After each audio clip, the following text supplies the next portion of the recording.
সবাই তাকান, দেখেন, তাকায় দেখেন। লা ইলাহা ইল্লাল্লাহ, ঠোঁট লাগছে না? আবার তাকান। লা ইলাহা ইল্লাল্লাহ, ঠোঁট লাগছে? এবার সবাই বলেন লা ইলাহা ইল্লাল্লাহ। লা ইলাহা ইল্লাল্লাহ বলার সময় ঠোঁট লাগে না। আরেকজনের সামনেও যদি লা ইলাহা ইল্লাল্লাহ বলেন, আপনার ঠোঁট নড়বে না। এর মানে লা ইলাহা ইল্লাল্লাহ এমন একটা আমল, যে আমলটা করলে মানুষ কখনো দেখে না, এটা শুধুমাত্র আল্লাহর জন্য হয়।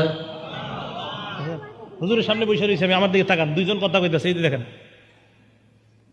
এই যে আমি লা ইলাহা ইল্লাল্লাহ করতেছি, ওনারা বুঝতেছে না, কিন্তু এমনি তাকাই রয়েছে ওনাদের দিকে মুখ হা করে।